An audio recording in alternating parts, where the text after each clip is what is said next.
제목을 다 같이 읽겠습니다. 시작. 다시 한번 읽겠습니다. 시작. 저러 보세요. 다 조용히 숨도 쉬지 말고 가만히 계세요.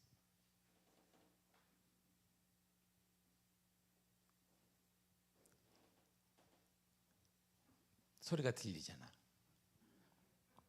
우리가 막 소리 찬양할 때는 이게 안 들려요. 작은 소리가, 의자 소리도 안 들리고 선풍기 소리도 안 들리는, 우리가 다 조용히 있으면 선풍기 돌아가는 소리도 들려요. 그리고 누가 이렇게 엉덩이만 움직여도 의자가 삐거덕 서는 소리가 들립니다. 우리가 계속 떠들거나 뭘 하고 있으면 안 들려요. 조용하면 들리는 소리가 있습니다. 이처럼 하나님의 소리는 우리의 육적인 소리를 조용히, 문제들을 접어놓고 가만히 있으면 하나님의 소리가 들려요. 오늘 그 소리가 들려지기를 바랍니다. 인간이 말을 배우기까지는 2년이면 족합니다. 그런데 듣는 것을 배우기까지는 60년이 걸린다는 말이 있습니다. 우리가 60을 이순이라고 말합니다. 이는 인생의 경륜이 쌓이고 사리와 판단이 성숙해져서 남의 말을 순하게 받아들이게 되었다는 의미가 바로 이순입니다. 60 정도 돼야 남의 소리가 들린다는 거예요. 그전에는 내 소리만 하는 거예요. 내가 하고 싶은 얘기, 내 주장만 하지만 60이 넘어가면 남의 소리가 들려요. 40이면 자기 얼굴을 책임져야 되고 60이 되면 남의 소리를 들을 수 있어야 합니다. 그만큼 남의 말에 귀를 기울인다는 것이 어렵다는 거예요. 60이 돼서 들린다는 이 말은 반대로 보게 되면 남의 말을 듣는 것이 쉽지는 않다는 것입니다. 반대로 어렵고 힘든 경청의 힘, 들을 수 있다는 것은 엄청난 힘이 있다는 것입니다. 이처럼 말하는 것은 대단히 쉽습니다. 그러나 듣는 것은 그만큼 인내가 필요하고 훈련이 필요합니다. 말은 사람을 시험에 들게 많이 만듭니다. 말 때문에 시험 드는 사람 많습니다. 왜냐하면 말에는 실수가 많이 동반되기 때문입니다. 그러나 듣는 것은, 우리가 계속 듣는 사람은 시험에 빠질 일이 없어요. 오히려 말을 들어주면 상대방이 아주 좋아합니다. 말을 들어주는 것이 때로는 마음의 상처를 치료할 때도 있습니다. 우리가 상담 치료나 하게 되면 이 사람 말을 듣는 거예요. 계속 들어줘 끄덕거리게 되는 것입니다. 제가 미국에서 목회를 하는데, 미국 목회가 제게 큰 힘이 된 이유가 그런 거예요. 13년간 하는데 이분들이 한국에 떠난 지가 40년, 50년 됐습니다. 이분들의 한국은 50년 전이에요. 가본 적이 있습니까? 못 가봤죠. 돈이 많은데 못 가봤어요. 왜냐면 그 돈을 하루도 쉬면 안 돼요. 세탁소를 열어야 합니다. 새벽 3시에 일어나서 세탁소를 열고 새벽 예배를 드리고 다시 가요. 이게 제가 목회한 교회의 현실이었어요. 장로님들이 어떻게 하냐면 새벽 3시에 일어나요. 그리고 세탁소를 돌려요. 그럼 4시쯤에 되면 출근하는 미국 사람들이 처음에 찾아와. 와이셔츠를 찾아갑니다. 그 단추가 떨어졌다 그러면 미국 사람들이 단추와 하나 이렇게 해주는데 며칠 걸리고 돈을 받는데 한국 사람은 줄을 서죠. 그리고 손님을 받고 다시 문을 놔둔 채 한 사람 직원이 출근하면 새벽 예배를 나와요. 새벽 기도를 하고 다시 돌아갑니다. 그리고 밤 10시까지 일을 하는 거예요. 이게 반복됩니다. 그 돈으로 자녀를 양육해야 되기 때문이죠. 그러니까 이들이 아는 얘기는 똑같은 얘기, 만나는 사람은 똑같으니까 했던 얘기 계속 반복하니까 할 사람이 없어요. 아내하고 하면 아내가 이씨 그만하라 그래. 애들한테 하면 애들은 떠나가버리고 똑같은 얘기, 토시 하나 안 틀리고 30년 전에 40년 전에 50년을 한단 말이에요. 제가 가서 미국 목회하는데 어때? 들어줘서 풀린다 그러면 듣자. 600번도 들어. 2시간. 그러니까 딱 시도가 이게 2시간짜리구나. 3시간짜리 그걸 듣습니다. 듣고 리액션을 해줘야 돼요. 그랬구나. 그러셨어요? 막 그러면 힘을 튀기듯이 얘기해. 막. 어제도 그렇게 얘기했고 나한테 오늘 또 얘기하는 것이지. 들으면 기분이 좋아. 상대방이 치료도 되고 스트레스 풀리게 됩니다. 물론 듣는 저는 할렐루야. 시험에 드는 사람들이 많은 교회는 말이 많은 교회예요. 그러나 듣기를 즐겨하고 성도 간의 아픔, 심정을 들어주기를 즐겨하는 교회는 시험거리가 없습니다. 이런 교회가 부흥하고 행복한 교회라고 말하는 것입니다. 왜 여러분들은 말을 함부로 하지 않을까요? 말이 번지기 때문이에요. 믿지 못하기 때문입니다. 구역원들이 모여도 우리는 정확히 우리 마음을 오픈하지 않아요. 왜냐하면 그 정도로 신뢰가 없기 때문이고, 말하면 쫙 퍼질 것 같아. 이분한테 얘기하면 전 세계 국민이 알 것 같아. 강북구 국민이 아니라 서울 시민도 알 것 같아서 그냥 잘했습니다. 기도 제목이 넣으면 뻔한 거예요. 애들은 건강하면 좋겠습니다. 오늘 본문에 보면 죄인의 신분으로 로마에 호송되는 바울과 그의 일행인 275명이 나옵니다. 바울까지 합치면 276명의 사람들이 나와요. 바울과 배를 탄 죄수들은 대부분 사형 판결을 받은 사람입니다. 이들이 로마로 향하는 것은 로마 원형극장에 가기 위해서요. 로마 원형극장에 가게 되면 맹수는 존재하는데 맹수와 싸워서 로마 시민들 즐겁게 할 죄인들이 없는 거예요. 그러니까 각국에 있는 사형 판결을 받은 사람들을 다 로마 원형극장으로 불러요. 그 로마인들이 그거 즐깁니다. 맹수를 풀어요. 맹수 싸우다가 잡혀먹잖아요. 그걸 보는 것입니다. 거기다 내기도 하는 것입니다. 얼마나 버틸까? 혹시 이기지 않을까? 그러니까 맹수의 밥을 되기 위해서 이들을 다 호송하는 것입니다. 바울을 제한 275명은 대부분 다 사형 판결을 받은 사람이고, 곧 이어서 로마에 도착하자마자 맹수와 싸워서 죽임을 당할 사람들입니다. 이들은 로마로 가기에 알렉산드리아 배를 타게 됩니다. 당시 이집트는 로마 제국의 주요 곡창지였습니다. 로마가 다 지배하니까 이집트에서 곡물을 재배해서 그것을 로마 제국에 실어가는 것입니다. 거기서 생산되는 곡물들은 알렉산드리아 항구에서 곡물선을 통하여서 로마로 후송됩니다. 이 곡물선들은 알렉산드리아 항을 떠나서 그레데 남방을 지나 로마로 직접 항해하면 빠릅니다.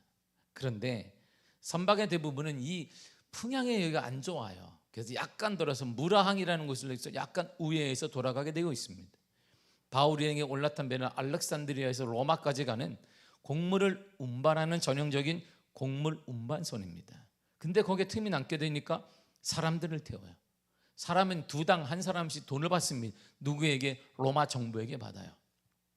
이 대부분의 그 당시의 배들은 다 개인 업자들이 하는 것입니다. 개인 소유가 대부분이었기 때문에 곡물도 받고, 죄인들 한 사람 실을 때마다 로마 정부와 이들이 거래를 했기 때문에 풍성한 거예요. 많이 실으면 많이 받는 것입니다. 그리고 얼마나 로마는 망하지 않고, 로마는 돈이 있고 많아서 흥복하니까 그 돈을 받으면 되니까 망할 수가 없어요. 경제적인 이익이 대단했습니다. 그래서 276명도 싣고 곡물도 실어서 로마까지 배송만 하면 돼요. 오늘 말하면 택배 개념이에요. 그냥 택배처럼 배달만 하면 돈이 많이 주게 됩니다. 그런데 바울의 여행 중에 큰 위기를 경험하게 됩니다. 본문의 14절 보세요. 시작. 얼마 안 되어 섬 가운데로부터 유라굴러라는 광풍이 크게 일어나니. 아멘. 순풍에 의지해 순항을 하던 배가 갑작스럽게 태풍을 맞이하게 됩니다. 여기서 광풍은 태풍을 가리키게 되는데, 이 바람은 지역의 영향을 받습니다. 지형 때문에 생기는 거예요. 우리나라가 강원도를 기점으로 해서 서울과 다른 이유는 바로 지형 때문입니다. 이 바람도 지형의 영향인데, 남풍이 그레데 섬 한가운데 보게 되면 2100m 높이에 이다 산맥이 있습니다. 그래서 이 이다 산맥 때문에 두 기류가 계속 퉁퉁 부딪히면서 계속 풍랑이 일어난 바람이 휩쓸리게 되고 태풍이 자주 일어나게 됩니다. 일단 이 바람을 만나게 되면 배는 방향을 조절할 수 없는 상태가 되어지고 속수무책으로 아프리카 방면으로 밀려나요. 이게 로마로 지중해로 가야 되는데 반대쪽으로 밀려나게 됩니다. 모래톱이나 암초에 부딪히게 되면 파손하게 됩니다. 이처럼 배를 삼킬듯이 거세게 몰아치는 태풍을 바울과 그의 일행이 만난 것입니다. 태풍을 유라굴러라고 했습니다. 유라굴러 너무나 큰 태풍이라 생명의 위협을 느끼고 있습니다. 배를 가볍게 하기 위해 태풍을 뚫고 가기 위해서 연장도 내리고 물건도 내리고, 그리고 울면서 식량도 내리고, 일단 살아야 되기 때문에 다 내렸습니다. 그래서 어떻게든 태풍을 뚫고 가기를 바랐기 때문입니다. 이렇게 노력을 했음에도 불구하고 이 태풍 유라굴러가 점점 사라질 기미가 없는 거예요. 이에 사람들은 절망과 한탄의 소리와 이제 우리는 끝났나 보다, 내가 경험을 보니까 선장과 그의 일행들을 보니까 선에서 배에서 일하는 사람들 볼 때 우리 경험을 해볼 때는 끝난 것이다, 도저히 이길 수 없기 때문에 우리는 끝난 것 같다, 이렇게 자평을 하게 됩니다. 그리고 많은 사람들이 진짜 맞아 이렇게 자평을 듣고 자신들이 보기에도 기미가 없으니까 이런 내성이 나타나요. 본문의 20절을 다 같이 읽겠습니다. 시작. 여러 날 동안 해도 별도 보이지 아니하고 큰 풍랑이 그대로 있음에 구원의 여망마저 없어졌더라. 아멘. 중요한 거예요. 하루가 아니에요. 여러 날 동안 동일하게 유라굴로 강풍에서 불었다 이런 말입니다. 배는 점점 앞으로 가지 않고 밀려나고 있는 것입니다. 어딘지도 몰라요. 이제는 방향도 잃어버리고 어딘지도 모르겠고 이제 어떻게 살았는지 모르겠고 이 광풍 때문에 태풍 때문에 다른 배가 지나가지 않으니까 구원을 누가 해줄 여망도 없습니다. 그래서 구원의 소망이 없어졌더라 이렇게 말합니다. 이제 우리는 끝났구나. 인생이 이렇게 끝나는 종치는 거구나. 이제 내 선장 생활이 연년인데 내가 배에서 내가 힘을 키운 지가 얼마나 됐는데 이야 여기서 인생 끝나는구나. 거기까지 내려갔습니다. 바로 이때 바울은 희망을 잃고 죽기를 기다리는 275명 자신을 뺀 275명에게 너무 엉뚱한 소리를 하는 거예요. 이렇게 말을 해요. 본문의 23절을 보세요. 시작. 내가 속한 바 내가 섬기는 하나님의 사자가 어젯밤에 내 곁에 서서 말하되 아멘. 여러분 보세요. 하나님의 사자 하나님의 천사가 내게 말했습니다. 다시 말하게 되면 내가 어제 우리 모두가 죽게 될 거라고 생각했던 어제 하나님의 소리를 들었습니다. 그런데 사람들이 봤을 때는 그런데 뭐 이런 말이에요. 그런데 뭐 어쨌는데 네가 하나님의 소리를 듣는 것과 지금 내가 구원받는 게 무슨 사이인데 당신이 하나님의 소리를 듣든 말든 그것과 내가 경제적 문제가 해결되고 자녀 문제가 해결되고 미래가 열려지게 되고 그런 문제 해결되는 게 무슨 차이가 있는데 이렇게 말하는 거예요. 지금 위기 상황이에요. 죽을 것인지 살 것인지 위험한 상황 앞에 사람들은 원하지도 않아요. 바라지도 않아서 대답을 바울이 하게 됩니다. 여러분 하나님의 사자가 내게 말했습니다. 내가 하나님의 음성을 들었습니다. 요즘 말로 해서 이런 말이에요. 그래서 어쨌는데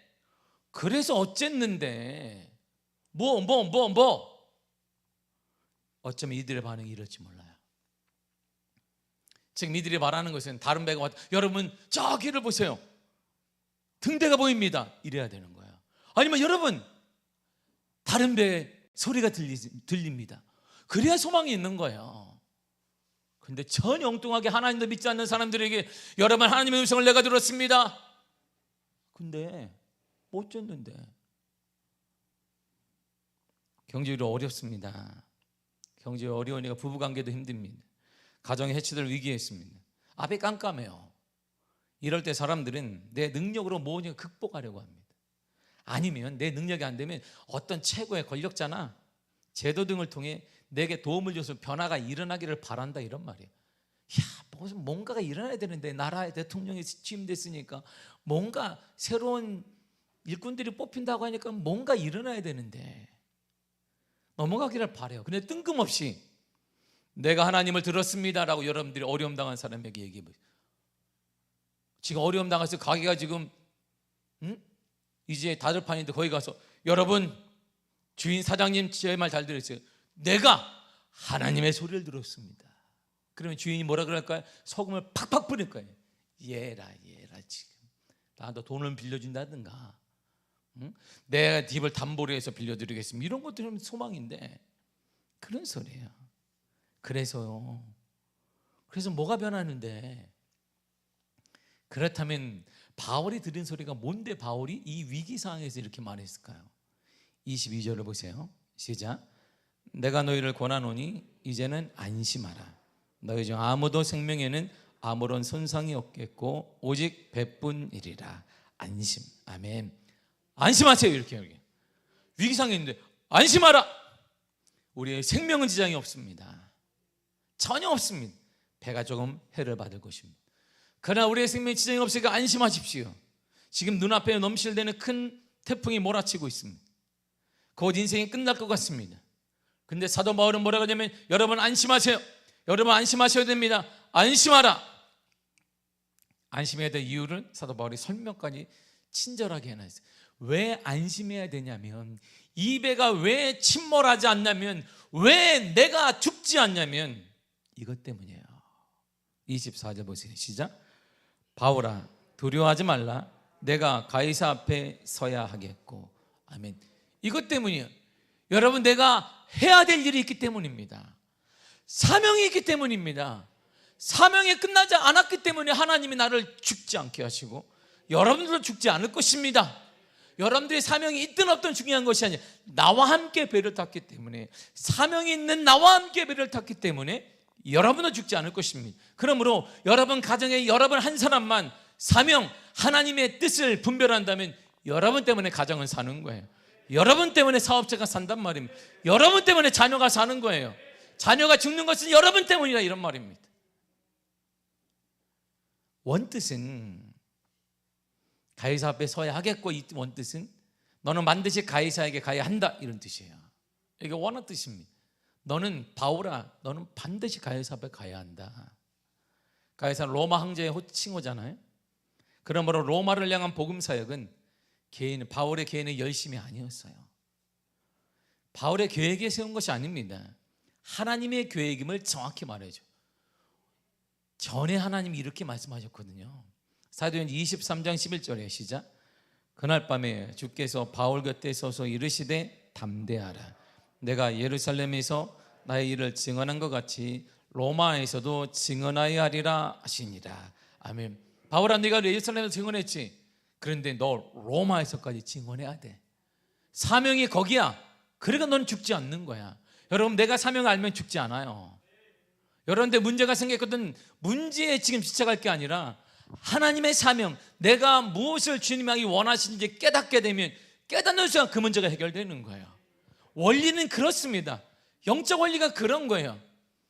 많은 사람들이 문제가 있으면 거기에 집착해서 하나님과 멀어져요. 시험 된다고 말하는데, 이 문제가 해결되기를 원한다면 하나님이 나를 향한 뜻이 무엇인지를 깨닫고 하나님께 집중하고 하나님의 소리를 들어야 합니다.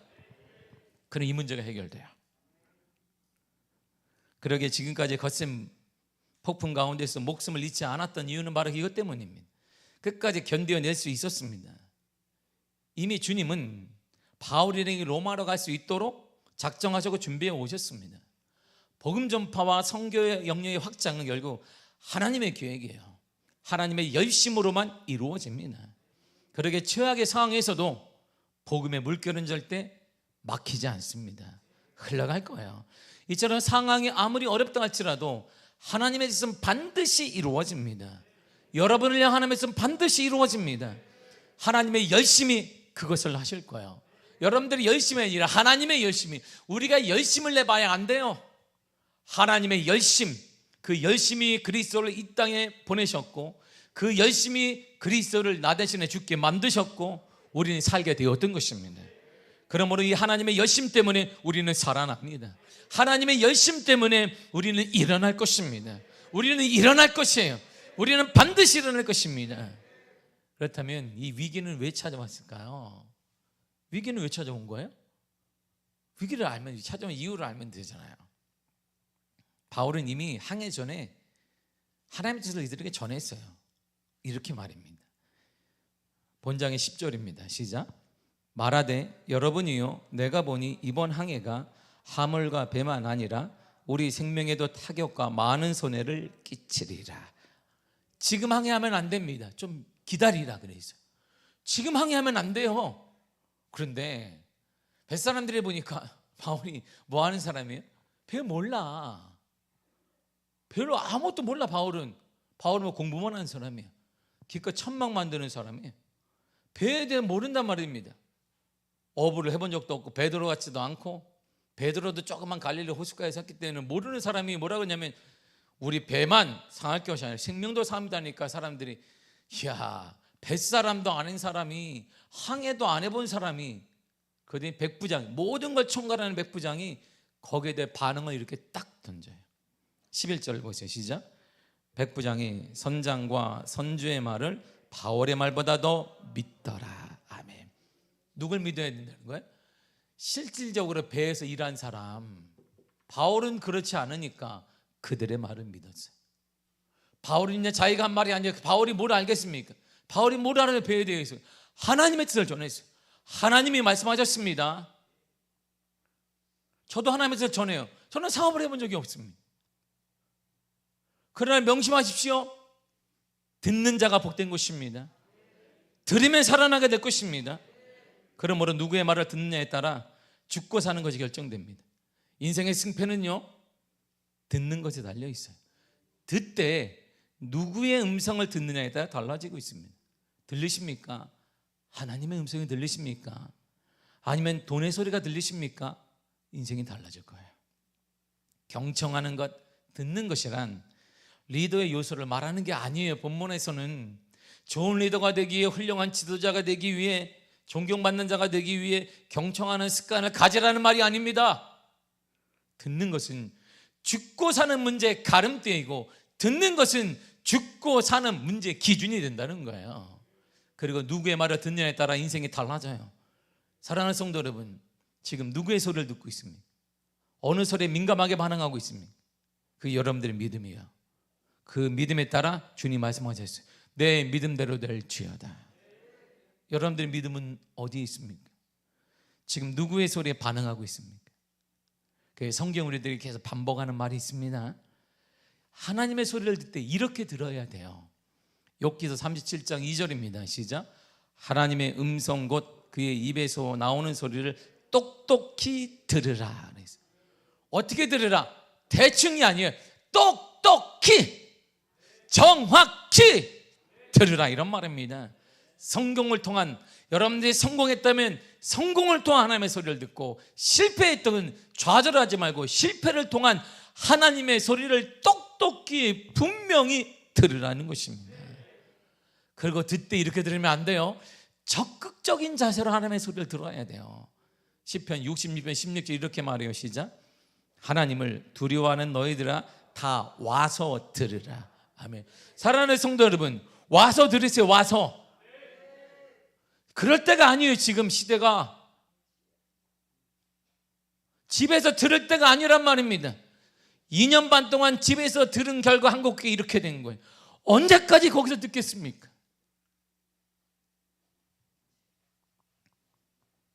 와서 들어야 됩니다. 하나님 앞에, 예배 현장에 와서 들으면 삽니다. 그 문제 해결됩니다. 살아있는 모든 자는 들어야 돼요. 이게 인간이 주신 하나님의 본분이에요. 마가복음 4장 23절 이렇게 말합니다. 시작. 들을 게 있는 자는 들으라. 들으십시오. 우리의 자녀들의 미래가 여기 달려 있어요. 우리 교회의 미래가 여기 달려 있습니다. 여러분들의 미래가 듣는 거에 달려 있습니다. 들리십니까? 지난주 2박 3일 동안 제주도 효도관광을 다녀왔어요. 얼마나 재미있었는지 몰라요. 어제 우리 권태성 권사님이 제 방 청소하면 이렇게 물어요. 목사님 다음에 또 가실 거예요? 그래서 제가 이렇게 얘기했습니다. 그런 거 물어보면 다쳐요. 그런 거 물어보면 다쳐. 쉬. 다쳐. 물어보면 안 돼. 정말 재미있었어요. 행복했고 그냥 이뻤어. 우리 권사 성도님 이뻐가지고 내가 이쁜데 힘들더라. 그런데 효도관광에 참여한 권사님, 집사님, 성도님들 특징이 하나 있습니다. 이것 때문에 정말 배꼽이 떨어져가지고 남의 배꼽 참느라고 되게 힘들었어요. 꽂았다가 내 거 아니네 해가지고 돌려주고 막 2박 3일 동안 우리 새벽에 도착했거든요. 목요일 좀 지나 자정 넘어 도착했는데 그때까지 웃었습니다. 가장 많이 웃고 걸었어요. 우리 성도님들에겐 가이드 안내가 전혀 영향을 주지 않습니다. 가이드가 마이크 대고 막 얘기하거든요. 우리는 말하고 싶을 때 말합니다. 다 크게 말합니다. 가이드가 잘 설명하고 재미있게 말해도 전혀 듣지 않습니다. 졸리면 그냥 자요 또. 그리고 가이드가 푹 주무셨냐고 말하면 누가 잤냐고 이렇게 따져요. 나 안 잤다고. 그분이 그러면 그러셨어요. 우리 팀 이름이 뭐냐면 다 사람들이 깜짝 놀라요. 우리가 최고령이에요. 최고령. 근데 무리가 많으니까 소녀시대 그럼 우리야. 우리가 소녀시대야. 그 주위에서 소녀시대 그럼 우리가 가면은 사람들이 우리가 소녀시대야. 소녀시대. 차에는 미하게 써있지만 부를 때는 소녀시대를 부르거든. 소녀시대 모여라. 우리가 그냥 와슬라 사진 한 번 찍으려면 20분 걸려요. 차 한 번 타자 그러면 30분 걸려. 항상 먼저 내려요. 내가 기사보다 먼저 내려서 이렇게 잡고 발 조심하고 올라갈 때 탈 때 올리고 얼마나 행복했어요. 젊은 분들도 가시면 압니다. 근데 갑자기 또 뜬금없이 우리 성도에 계속 물어봐. 여기 어디예요? 알아서 뭐 할 거야? 나도 거기 뭐지 몰라. 우리 동네 우리 호텔 숙소 물어봐. 어디냐고. 얘기해줘. 그럼 또 있다 뭐 또 물어봐. 어디냐고. 이렇게 다도 몰라. 근데 그냥 웃어 그냥 이렇게. 그때 가이드가 또 얘기를 또박또박 해줘요. 여기는요 소녀시대 리더분들의 소녀시대 여러분 여기는 어디입니다. 아무도 관심이 없어. 다 뭐 자기 말하면. 그리고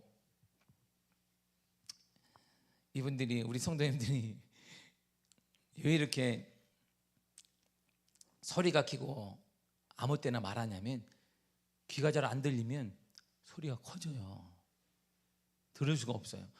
그래서 우리 성도님들이 말할 때 보면 내가 저기 바다 건너편에 있는 사람과 대화한 줄 알았어.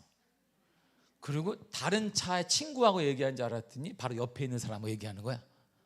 얼마나 큰지 몰라. 그래서 내가 귀가 그냥 징징징 이렇게. 왜 그럴까요? 안 들리면 자기 소리가 커져요. 마찬가지로 영의 귀가 막혀 있으면 내 소리가 커져요. 환경의 소리가 크게 들립니다. 여러분들 지금 돈의 소리에 민감하다는 것은 영의 소리가 막혀 있는 거예요. 영이 죽어 있다는 거예요. 그러면 성경을 볼 때 영이 잘된 같이 범사가 잘되고 강건하리라. 그게 막힌 거예요. 그러니까 항상 징징대는 거예요. 뭐 때문에 안 되고 무엇 때문에 그렇고 한탄하고 탓하는 거예요. 어차피 인간의 귀는 항상 열려 있습니다. 죽기 전까지 가장 기능이 마지막까지 하는 게 귀예요. 모든 기능 중에 귀가 가장 나중에 죽습니다. 그래서 우리는 듣다가 죽는 거예요.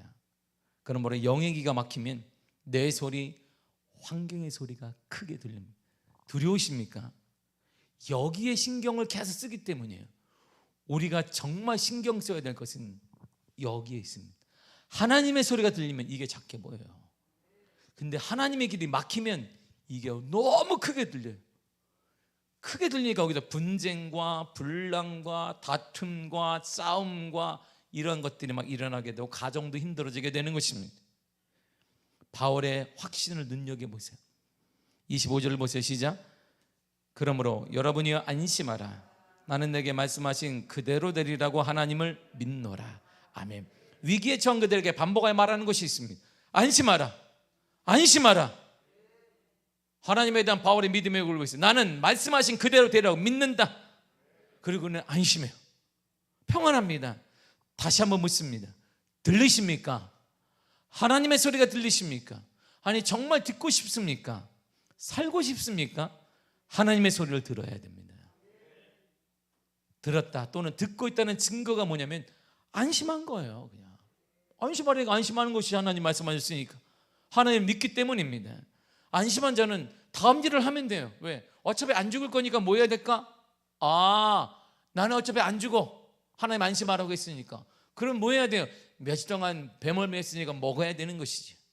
그러기 위해서 먹어야 돼요. 그래서 바울은 먹으라 이렇게 얘기한 거예요. 왜? 어차피 우리 안 죽어.